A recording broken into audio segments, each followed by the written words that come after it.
What's up, you beauties? Welcome to HW Hockey. I'm Jim Icavone, and live reaction show. The NHL Lottery just took place. And if you're Flyers fans, which I assume if you're watching this show, you are, I think we all could have expected how that was going to go, right? I mean, yeah, the Flyers had the fourth best odds to win the lottery. They were, I think they had the best odds or tied for the best odds during that first ball picking. I have no idea what the hell I was watching, but I know that the Flyers had very high odds, if not the highest, to win the draft lottery. At one point, that ball was picked, and I don't know what the hell was going on after that. I know that Utah won the second ball. I'm sure you guys watched. So the New York Islanders went from 13 to 1 and now have the first overall pick in the NHL draft. So much for tanking, right? And the San Jose Sharks fell to number 2. I believe the Chicago Blackhawks have number 3. And Utah Hockey Club has the number 4 spot. Nashville Predators fall to 5. And the Flyers, worst case scenario, fall to 6. So don't know what the hell we were watching, but I was in suspense the entire time. So ESPN, I thought, did a great job with the buildup, building suspense, having everybody kind of locked in. I'm sitting here watching this, and I'm like, this is the most the most into the Flyers I've been all year long. Because they didn't have any really meaningful games this year. Weren't fighting for playoff spots. We were rooting for them to lose towards the end of the year for this moment here. And they come out with the 6th overall pick. Just a pick lower than when they took Matvei Michkov a couple years ago at 7. So, yeah, it's, cue the mock drafts now, I guess. We can get Tankathon up here. I mean, it looks like everyone's a little bit upset so far. I'm going to give people a chance to trickle in here, but, I'll head on to Tankathon. Like, I don't. So somebody commented here. Let me bring that comment up about the Islanders losing the All-Star game. Flyers purgatory. Ridiculous that they're taking Islanders All-Star game away, and now they miraculously win the lottery. And hey, if you're a conspiracy theorist, there you go, right? I think they were trying to be more transparent with what they're doing. This was the first time ever they put the draft on live on TV and showed you the balls popping out. I don't know why they didn't just do this the whole time. It was a lot of fun. It was cool to watch. Didn't know really what I was seeing, but I saw the odds going up and down, and that was fun, and the balls popping out and whatnot. We have Gooey. This is the first time I'm seeing Gooey in here. Hopefully we see you in here more often. I'll be setting myself on fire in 15 minutes if anyone wants to come over and hang out. Yeah, Gooey, don't do it. It's always next year, right?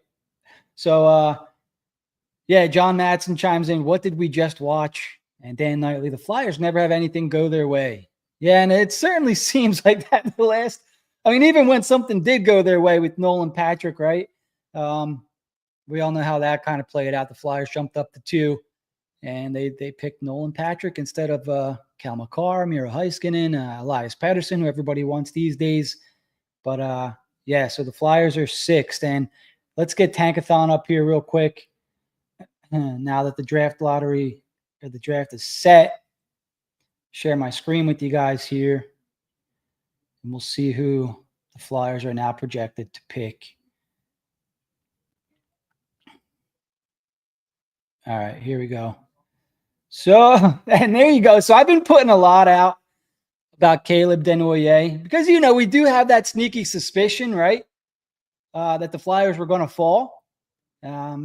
So I've been trying to put out Caleb Denoyer content because you just figured the Flyers were going to fall into that 4 to 6 range.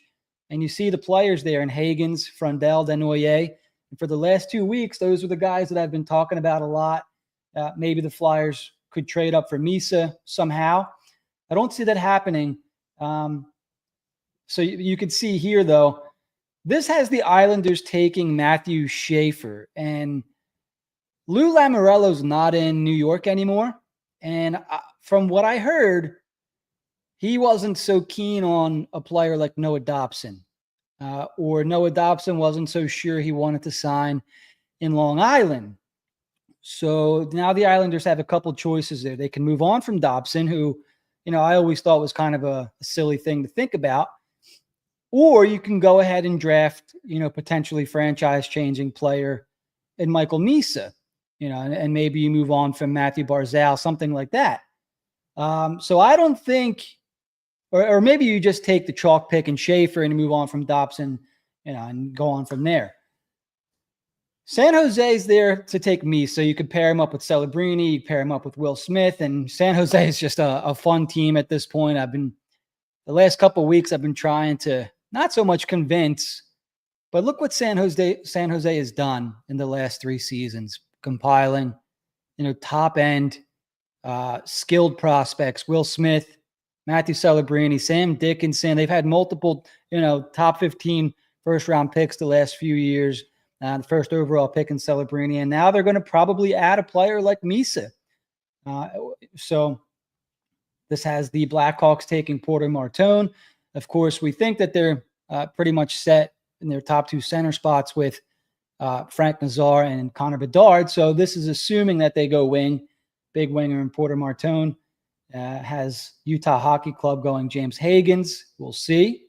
Cam Robinson on Twitter pointed out that James Higgins is from Long Island. So who knows? Maybe I can't see the Islanders moving back, but who knows? Maybe there's something there. And then Anton, this has Anton Frundell going to Nashville, and there's something about that just makes way too much sense, right? Doesn't Anton Frundell the name just screams Nashville Predators, right? So there you go. And then Caleb Denoyer, the younger brother of Elliot Denoyer, who's down in Lehigh Valley playing with the Phantoms, who are up 2-1 in their series against the Hershey Bears. Caleb Denoyer falling to 6, where the Flyers could potentially take him here. So, yeah, it's I didn't let myself think this way, that the Flyers were going to fall to 6. You never really think that they are. Worst case scenario could actually happen. And there you go. It happens. I was thinking, okay, maybe they fall to 5, and they still are able to land one of Frundell or Higgins. But they do have ammunition if they want to move up. We know that Nashville, I don't think, is as bad as they were this year, but I would have a tough time seeing them pass on a player like Frundell. The Flyers do have the ammunition to potentially move up. Or, maybe they even, who knows? They have ammunition to move up a spot. We saw them move back a spot and pass up on Zeev Buyum to take Jet Luchenko last year. And I know that was an outside of the top 10 pick. But it could happen. One thing's for sure, it doesn't look like the top 2 picks are attainable from 6. The skill drop-off is pretty immense. If they finished 3, 4, 5, I would say maybe there's still a chance, but I don't think anyone's going to trade back to 6.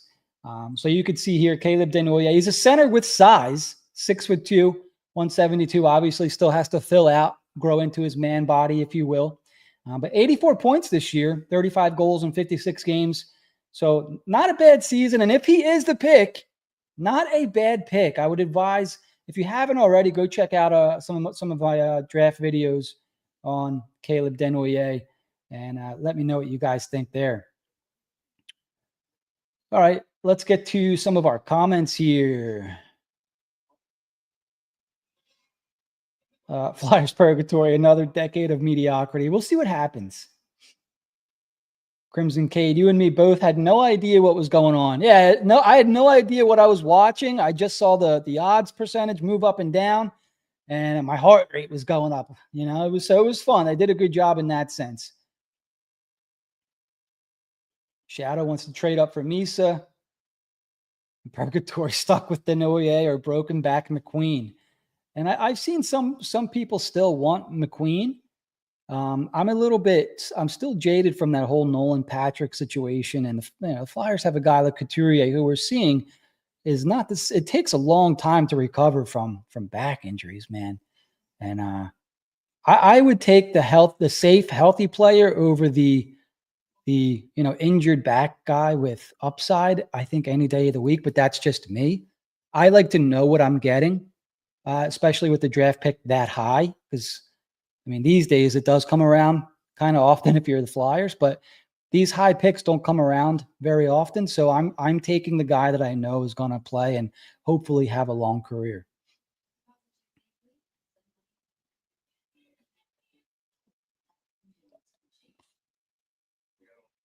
Vegas Woe doesn't like Elliot Denoyer. Yeah, and I'm seeing a lot of people. I'd be fine with Denoyer. Like nobody's going to be overly thrilled, but we'll see. Like he might surprise. He's a smart player. Plays both offense and defense. Back checks. Some people compare him to Coots. In some of the videos I've put out, he has some leadership qualities. Maybe he's the next Selke player, Selke candidate. Look, the Flyers need high-end center. So they go out and get Luchenko last year. I think he's tied for the rookie lead in playoff points right now with 5 assists in 5 games in the AHL playoffs. So they have Luchenko coming up. At this point, it's just put guys in the pipeline. It sucks because we were all looking for a Frundell or a Hagens, potential, a guy that you can at least put in as your top line center. That's not to say that these players are bona fide 1Cs, but at least guys that can flex in. And for me, look, I know a lot of people are high on Frundell, but I might have been leaning Hagens if he was there. So in some of the videos I put out, compared him to Trevor Zegras, compared him to Braden Point. This is a guy that's going to create offense for the Flyers, and they need skill guys down the middle. So Denoyer should not be there at 6, Guido says. Interesting. And Ty chimes in, no Denoyers or O'Briens ever again. Yeah, I'm not sure. I mean, now we can start speculating, right? The Flyers have 2 more picks in the first round. This has them picking 24 and 25. I guess that's locked in. I think the Avalanche pick 24 might be locked. I'm sorry, 25 might be locked in. I'm not sure what happens with the Edmonton pick yet. So yeah, we'll start doing some more draft homework. I know that Cole Reshny's been getting a lot of love lately. Benjamin Kindle as well. And there's a goalie out there, Joshua Ravensburger. A lot of people have been mentioning. So I am paying attention to you guys' comments on YouTube with all the suggestions out there. Mike Harinchuk, a top 6 pick will do as long as this pick is developed. Yeah. Yeah, sure. Teddy chimes in. I'm crushed. If I send $10, will you get Jack on the show? You're too calm. Yeah, so I think Jack is in transit right now, but if you want to send $10 over, I'll see what I can do. Maybe he can do a show on his phone. Purple Crayon looking on the bright side. Pittsburgh moved down 2 spots, and I didn't see their odds for the original pick, but multiple people were saying that Pittsburgh was still alive.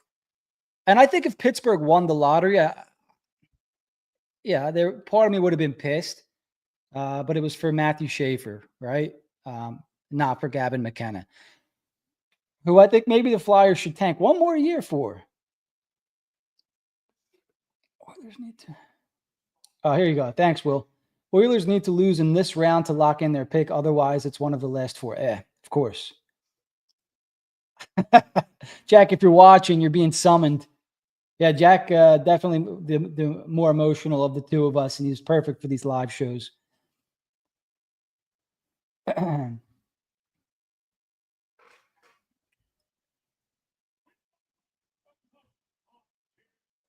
All right. So yeah, Flyers are picking 6th. Projected pick is Caleb Denoyer.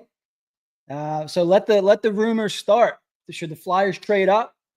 Do you want them to draft a player like Denoyer? Like, I think Victor Ekland's been getting more love on Twitter of late. I pick the center. I don't care. Like, that's just my mindset. Look, people are going to say pick the best player available. I haven't watched Victor Eklund, but I have watched Denoyer. I have watched Frundell, Hagens, Misa, a lot of those guys lately. And I'd be comfortable taking any one of those three. It just sucks that you don't really get your pick. It's kind of whoever drops to you now at 6.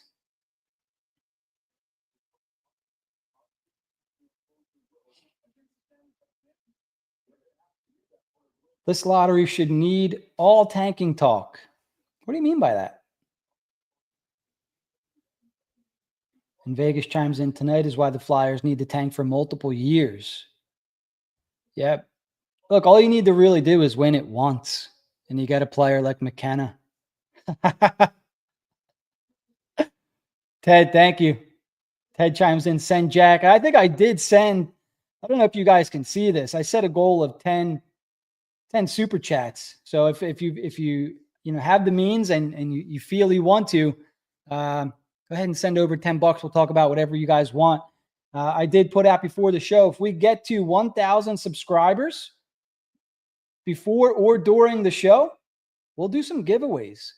And I do have a Matvei Michkov jersey that I've been just hanging out. It's brand new, tags on it and everything. We got hats, T-shirts, you name it. So if we can get to 1,000. Oh, here we go. Yeah, Mike. So Mike says this draft should end all tanking talk. And if you're San Jose, sure, you miss out on that number 1 D, but you're still getting a very good player in Michael Misa if New York doesn't go Misa.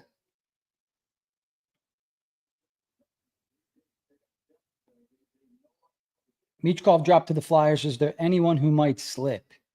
So for me, this draft it's been a 6-player draft for me. That's why it was so important for the Flyers to lose towards the end of the year. If they would have finished in that Buffalo spot, I think Buffalo finished 7. You could see where they are now. They're picking 9, and they'd be taking a Jake O'Brien. I don't really want anybody past Caleb Denoyer with that first pick. And the Flyers, luckily, good thing they lost those last few games because they ended up sliding back 2 spots and projected to take Denoyer.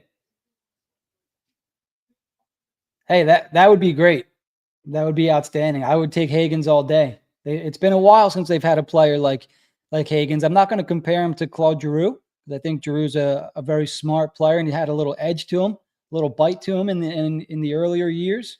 That kind of went away after some of the injuries, the wrist injuries and the abdominal surgery, whatnot. So, but Hagens is one of those guys. He's a conductor. He directs the middle of the ice. He's a passer. Like, imagine him and Michkov together. I mean, that's potential 40-goal seasons for Michkov playing alongside a player like James Hagens, I think. Mattson also thinks Hagens could slip.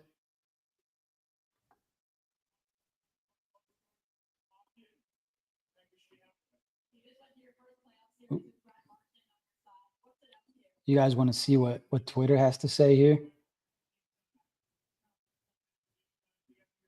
So Dan Knightley posted earlier that Michkov what do you guys think about Michkov not being a Calder finalist? I didn't think he was going to win it.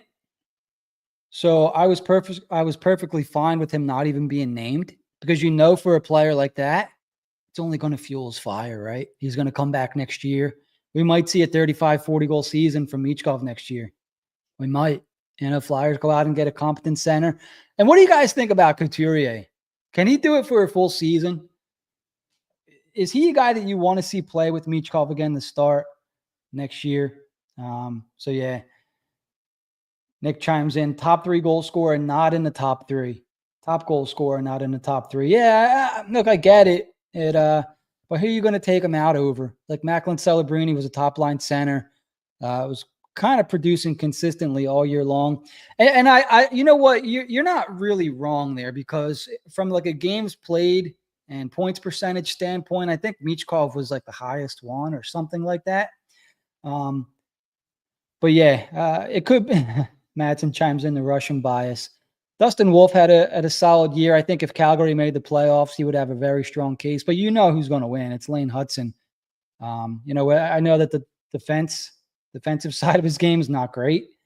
And he only had 6 goals this year, but you see 60 assists. And I know a bunch of them were secondary assists, but you see 60 assists from any defenseman. You're like, holy shit, he had a good year. From a rookie defenseman, and Montreal made the playoffs too, so that's going to help his case. Is there another host I can send the link to? What do you mean, Ted? Explain a little bit more there. Michkov had more points, goals, 5 and 5. Yeah, that was it. Thanks, Purple Crayon. That's what I was looking for. It's true. It's true. Got to wonder if Torts hurt his chances a little bit with the benchings and whatnot. So yeah.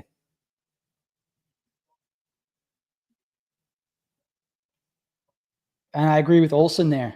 Yeah, next year we're going to see a motivated Matvey.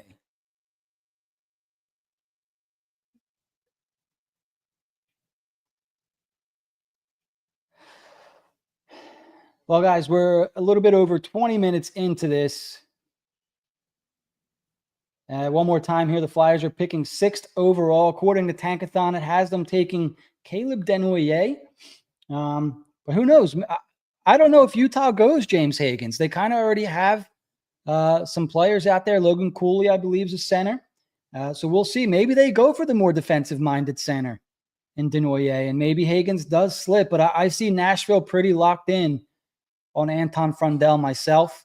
But any one of those 3 players, it'll be good for the Flyers just to infuse some center talent into the organization to go along with Jet Luchenko. So, hang on here. I'm stuck, Teddy. I see your comment. I can't. If Jack can't come, replacement. Yeah, no, it's just me tonight. So, yeah, Jackson Root. I think he's going on vacation or something there. So, it's just bad timing that they picked tonight to do the draft lottery. They kind of waited to the very last minute to announce when they were going to do it. Yeah, I don't think that this is going to happen, Olsen. He's afraid that Briere is going to go off the board and take McQueen, who retires in 4 years. I don't want McQueen. I know he's a big body center. Don't want him. I don't know if you need a 6'5" center in today's NHL like you did back in the day. The Keith Primos, the Eric Lindrosses, the Chris Grattons of the world, things like that. Don't think you need them like you used to. Will I Venmo me back? What's your Venmo, Teddy? So yeah. Ron Rawa chimes in. Pencil Demidov in Calder top 3 for next year, since the Canadian fans will be all over this all year. Yeah, probably. Demidov, you could probably pencil him in. Although he didn't look that great in the playoffs, I didn't think. So we'll see. All right, boys and girls, we're going to wrap this one up. We're almost 25 minutes in. It's supposed to be a 15-minute show. Appreciate you guys checking in. We'll be back, I think, Thursday this week with the live show with Jack. I'll put out a Phantoms update on Wednesday. Make sure you guys check out our other videos there. And if you could share this, we're trying to get to 1,000 followers. I think we're like 15 away. Let me see if there's any updates real quick. Yep, still 15. So give this a share. Give it a like, guys. Helps with the algorithm. And we'll see all you guys on Thursday. So for High and Wide Hockey, I'm Jim Microphone. We'll see you guys later. Bye-bye.